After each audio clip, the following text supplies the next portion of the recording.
నమస్తే, welcome to Telugu రాజ్యం. ఈరోజు మనతో పాటు ఉన్నారు సీనియర్ అనలిస్ట్ భరద్వాజ్ గారు. వారితో మాట్లాడేద్దాం.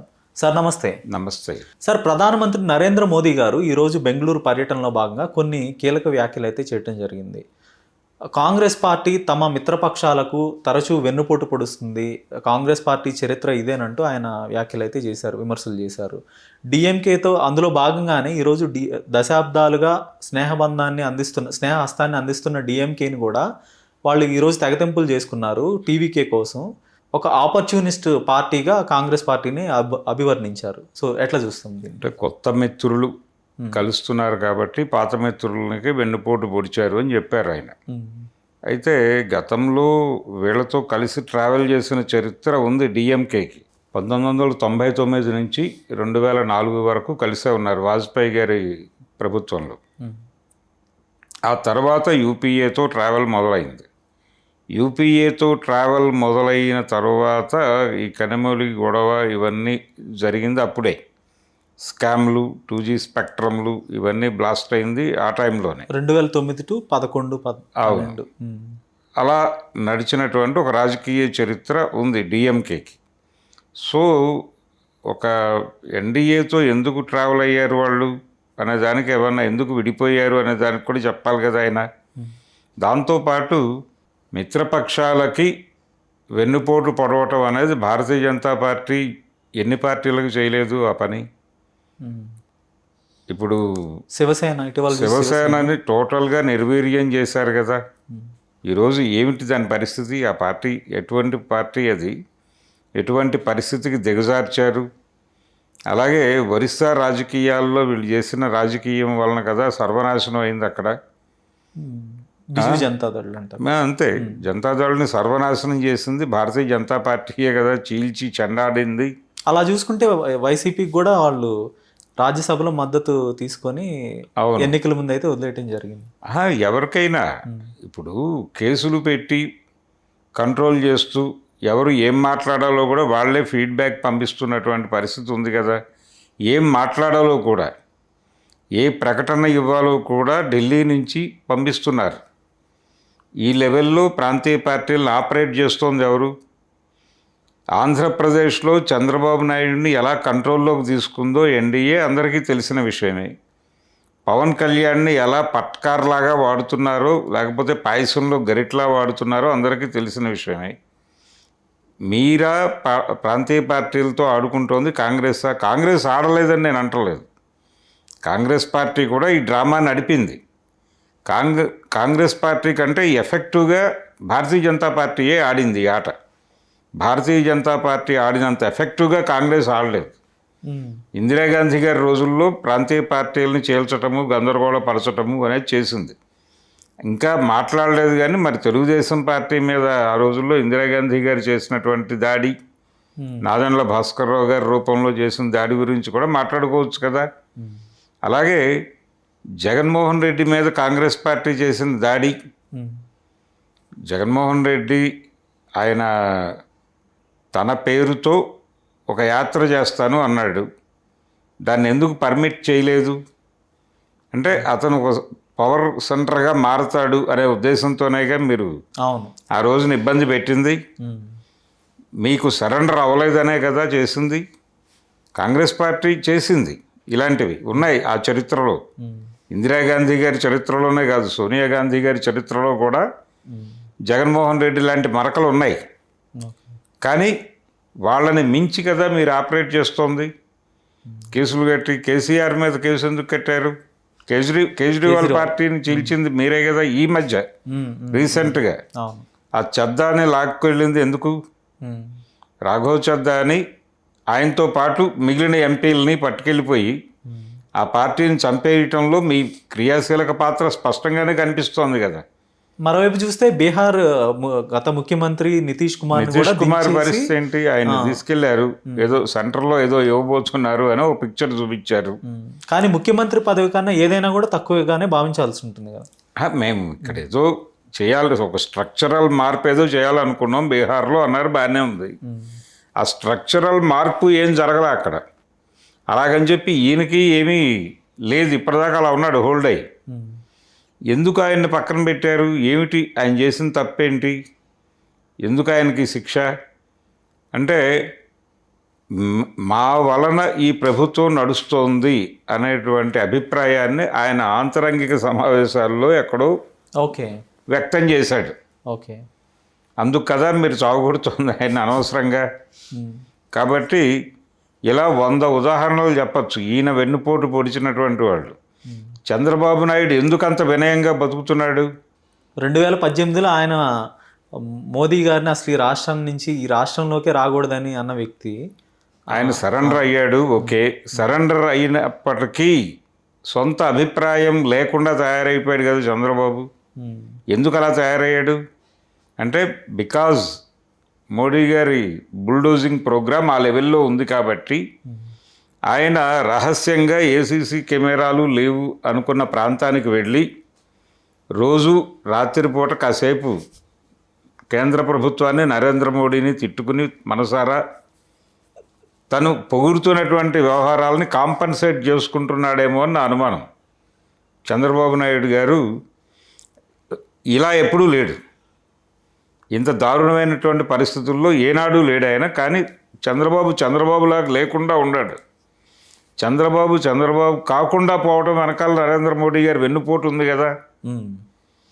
సో మీరు వెన్నుపోటు పొడవని పార్టీ ఏదైనా ఉందా భారతదేశంలో? ఇప్పుడు 2014, 2019లో ఏర్పడ్డ ప్రభుత్వం కన్నా కూడా ఎన్డీఏ ప్రభుత్వాల కన్నా కూడా ఇది కొంత బలహీనమైన ప్రభుత్వంగానే చూడాల్సి వస్తుంది. సంకీర్ణ ప్రభుత్వం. ఈ 2 పార్టీల మద్దతు లేకపోతే ఎన్డీఏ అనేది లేదు, ఎన్డీఏ ప్రభుత్వం అనేది లేదు, ఫామ్ కాదు అనేది మనకు తెలిసిన విషయమే. 100 సీట్లు కోల్పోయారండి వాళ్ళు. 100 సీట్లు కోల్పోయారు. ఆ గ్యాప్ ఉంది. సో అయినప్పటికీ కూడా ఆ మిత్రపక్షాలకి తగిన విలువ లేదు. ఇప్పుడు నితీష్ కుమార్ని అయితే ఏకంగా ముఖ్యమంత్రి పదవి నుంచి తొలగించారు. అంటే బీజేపీ ధైర్యం ఏంటి? బయట నుంచి మద్దతు లభిస్తుందని వాళ్ళు భావిస్తున్నారా? బయట నుంచి మద్దతు కాదు, ఎవరు మన నుంచి విడిపోయే పరిస్థితి లేకుండా వాళ్ళు వలలేసి పట్టుకుంటున్నారు, గొలుసులతో కట్టేస్తున్నారు. ఈ గొలుసులతో కట్టేయటం అనే ప్రోగ్రాం కాంగ్రెస్ పార్టీ జీవితంలో చేయలేకపోయింది. సొంత పార్టీ నాయకుడు తను పైకి లాక్కొచ్చి అధ్యక్ష పదవి ఇస్తే బ్రహ్మానందరెడ్డి ఎమర్జెన్సీ వలన కదా 77లో వచ్చినటువంటి ఈ నష్టం, కాబట్టి మీరే బాధ్యత వహించాలి, ఎన్నికల వైఫల్యం పార్టీది కాదు, ఇందిరాగాంధీ వ్యక్తిగతమైనటువంటిది అని మాట్లాడినందుకు కదా ఆవిడ సంజాయిషి ఇవ్వకపోవడంతో బహిష్కరించారు ఆ రోజు. ఆవిడ మౌనంగా వెళ్ళిపోయి వేరే పార్టీ పెట్టుకుంది కదా.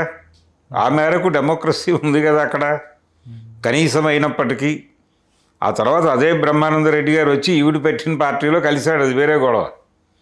కానీ ఆ మేరకు నడిచింది అక్కడ. మీ పార్టీలో పరిస్థితి ఏంటి? మీరు ఎవరిని కట్టేయలేదు.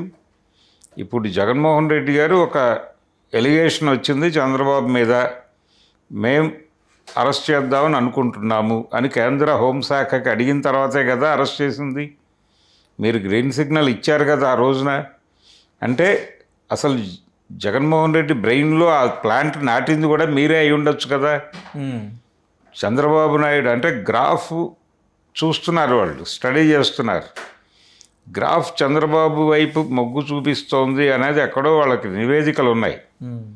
ఆ నివేదికల మేరకు చంద్రబాబుతో అవసరమైతే మనం టైఅప్ అవటానికి ముందు అతన్ని కట్టేయండి గొలుసులతో అని చెప్పి ఇక్కడ ప్లాంట్ చేసి ఒక మొక్కను నాటి చంద్రబాబుని లోపలేసి పవన్ కళ్యాణ్ ద్వారా ఆపరేషన్ చేసి ఆయన తమ దొడ్లోకి లాక్కొచ్చి ఇంత స్కీమింగ్ కాంగ్రెస్ చేయలే ఎప్పుడూ కూడా.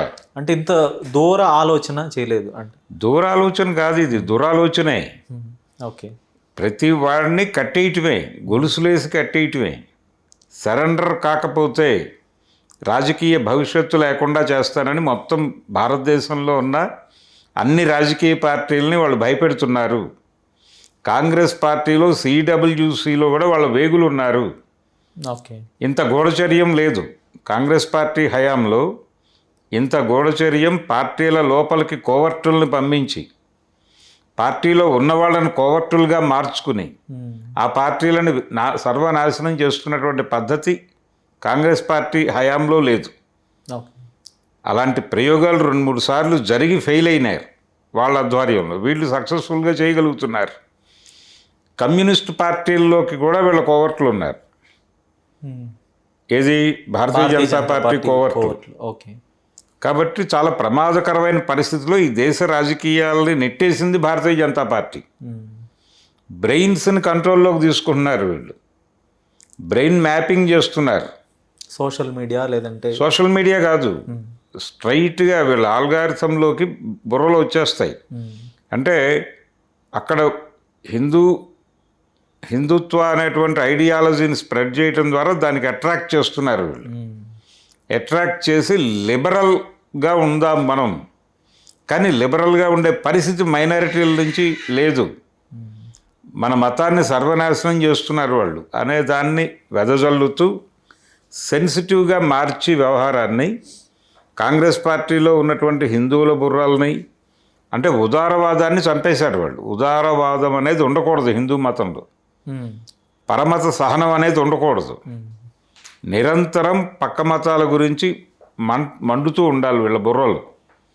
అది ఒక ప్రోగ్రామ్గా చేస్తూ ఆ మంటలు ఎక్కడో చోట కమ్యూనిస్ట్ పార్టీలో ఉన్న హిందువులకి, నక్సలైట్ పార్టీల్లో ఉన్న హిందువులకి కూడా తగిలేలాగా చేస్తున్నారు. తగిలి వాళ్ళని కనెక్ట్ చేసుకుంటున్నారు. అంటే భక్తి అనే ఒక ఎమోషన్, ఒక స్ట్రాంగ్ భక్తి కాదు, మతమే. మతం ప్రమాదంలో ఉంది అంతే. మతం ప్రమాదంలో ఉంది. మైనారిటీలు హిందూ మతాన్ని నాశనం చేయటం కోసం యుద్ధం చేస్తున్నారు.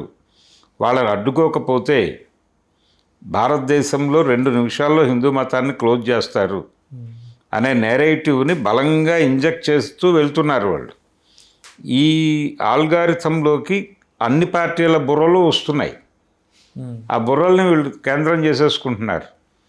వాళ్ళు ఏ లెవెల్లో భయం నింపారంటే, ఏది సెక్యులర్ శక్తుల్లో భయాన్ని ఏ మేరకు నింపిందంటే భారతీయ జనతా పార్టీ, మనం పిల్లల దగ్గరికి వెళ్ళి మతం లేదు, దేవుడు లేడు ఇలాంటి అభిప్రాయాలు చెబితే ఆ పిల్లలు మనతో రారు, ఇక 2వ సిట్టింగ్కి రారు.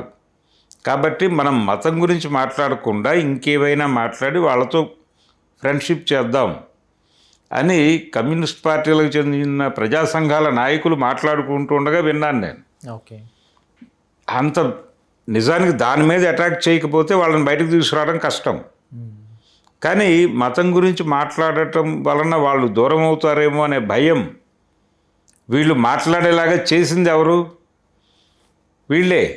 భారతీయ జనతా పార్టీ చేసిన పని అది. ఆ లెవెల్కి బుర్రల్ని పొల్యూట్ చేసి పడేశారు వాళ్ళు. ఇంత సత్తా వాళ్ళకి లేదు కాంగ్రెస్ పార్టీకి. కాబట్టి భారతదేశ రాజకీయాల్లో భారతీయ జనతా పార్టీ పోషించినంత దుర్మార్గమైనటువంటి వైఖరి కానీ, దుర్మార్గమైనటువంటి చర్యలు కానీ ఏ పార్టీ చేయలేదు. ఆయన చెప్పిన మాటలన్నీ ఆయనకే వర్తిస్తాయి. ఈవెన్ మిత్రపక్షాలకు వెన్నుపోటు పొడిచే అంశం అయినా అప్పటికి కూడా అన్నీ ఏదైనా సరే ఎవరికి పొడవలేదు వాళ్ళు. ఎవరికి గ్యారంటీ ఉంది? చంద్రబాబు నాయుడు గారు ఎందుకంత వినయంగా ఉంటున్నాడు అంటే భయం గుప్పిట్లో బతుకుతున్నారు ఎన్డీఏ పక్షాలన్నీ. ఎవరికి సొంత గొంతు లేదు, వెన్నుపూస లేదు ఎవరికి. వెన్నుపూస టెస్ట్ చేస్తారట అక్కడ. వంగే లక్షణం ఉంటేనే లోపలికి ప్రవేశం, లేకపోతే బయటకు గెంటేస్తారు. ఓకే. ఆ లెవెల్ భారతీయ జనతా పార్టీ నడుపుతోంది. అంత దుర్మార్గం కాంగ్రెస్ పార్టీ వల్ల కాదు. కాంగ్రెస్ పార్టీని నిర్వీర్యం చేసి లోపల నుంచి దాన్ని విచ్ఛిన్నం చేస్తున్నారు. లోపల నుంచి కమ్యూనిస్ట్ పార్టీలని లోపల నుంచి కంట్రోల్ చేసే ప్రయత్నానికి వెళ్ళారు. ఈ లెవెల్ మెకానిజం కాంగ్రెస్ పార్టీ ఇప్పుడు చేయలే. ఓకే.